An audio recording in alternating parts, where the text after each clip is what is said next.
This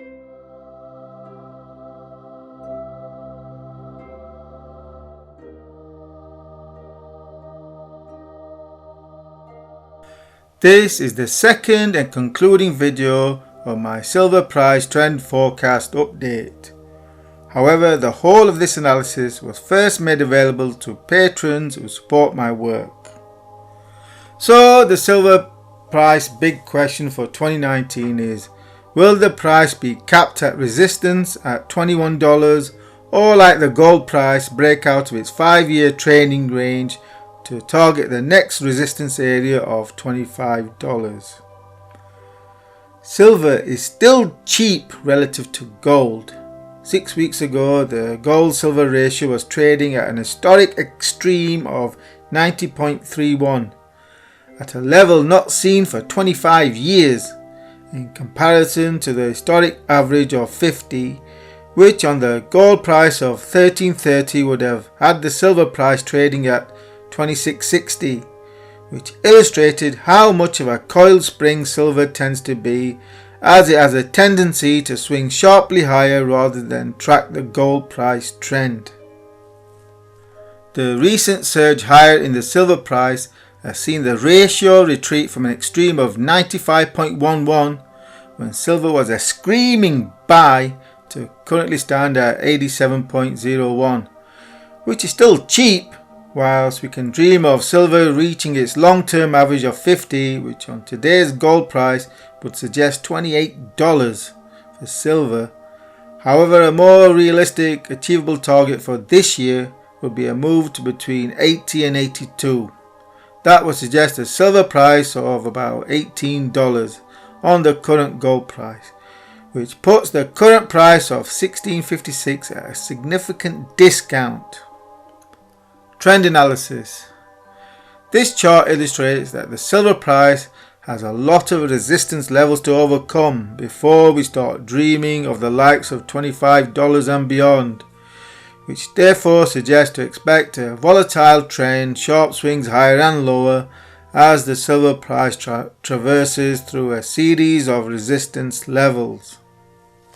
The silver price is currently correcting from resistance at $16.70, which in the immediate future could see silver trade down to $16 and perhaps a little lower in preparations for the next assault higher, which is being confirmed by the overbought state of the MACD. So a correction to around $16 is likely. Inflation Megatrend QE Forever reminder. Briefly a recap of one of the key megatrend drivers of our age, that of central bank exponential money printing, where QE is the current method for the debasement of currency through the monetization of government debt. And as I stated some 10 years ago now, once QE starts, it never stops. And we only need to look at the US debt mountain that has grown from 19 trillion to 22 trillion under Trump, despite his election promises of going to bring the US budget deficit down bigly and cut the US national debt under his delirium-inducing presidency. None of which will come as a surprise to my readers or viewers, for even though I expected Trump to win in 2016, nevertheless I repeatedly stated since before Trump took office that he is basically a con man. And so it remains to be seen if he can con his way into the White House by means of collective delirium for a second term. So yes, QE is currently on pause, but once it starts, it never stops. So likely to resume ahead of the next recession, which is why investors need to leverage themselves to the inflation megatrend by investing in assets that cannot be easily printed. That's housing, certain stocks, and yes, precious metals.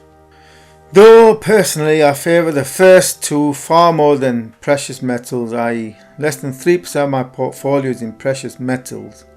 For instance, 10 years ago when I wrote my Inflation Megatrend ebook in January 2010, I focused on a series of big cap stocks to capitalise on the inflation megatrend. At the time, Google was trading at about $400. Today, Google is trading over $1,200, which just illustrates what it means to be leverage oneself to the inflation megatrend and AI megatrend, all without the risks of gambling on small and medium cap stocks that could soar or go bust.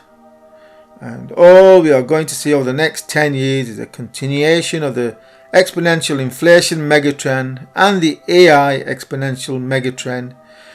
Then you can well understand why I keep banging on about investing in AI stocks, as they are leveraged to two megatrends. That's why I don't get fazed by stock market drops, crashes, even bear markets, for I understand they are buying opportunities. Silver price trend forecast. Silver price continues to target my two primary resistance targets for 2019 of $19 and $21.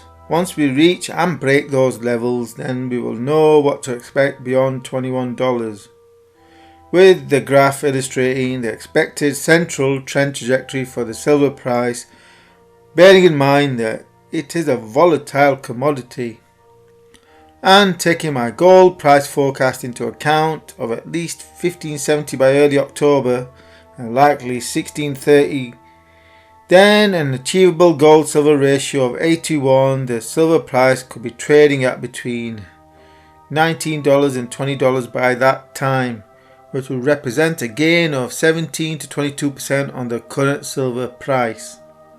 So silver remains as a volatile coil spring primed to blast off into the stratosphere, where we got a taste of what to expect with its recent surge higher, and where my long-term minimum objective is $35,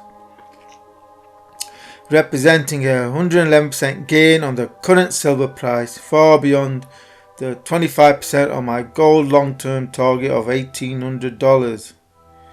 So don't get carried away with trying to trade or time entries, because whilst you're waiting for that extra 20 or 30 cents before buying, silver could just well decide to rocket higher to the next resistance level. Instead, invest in silver, accumulate when cheap, and give the gold silver ratio of 87. Silver today is cheap. The bottom line is that the higher the gold and silver price go, the more investors will be waking up to precious metals being a means of leveraging themselves to the inflation megatrend and jumping on board. Hence, expect a series of spikes higher through resistance levels. And remember, I'm also invested in silver via the SLV ETF. This analysis was first made available to patrons who support my work. So, for immediate first access to all of my analysis and trend forecasts, then do consider becoming a patron by supporting my work for just $3 per month.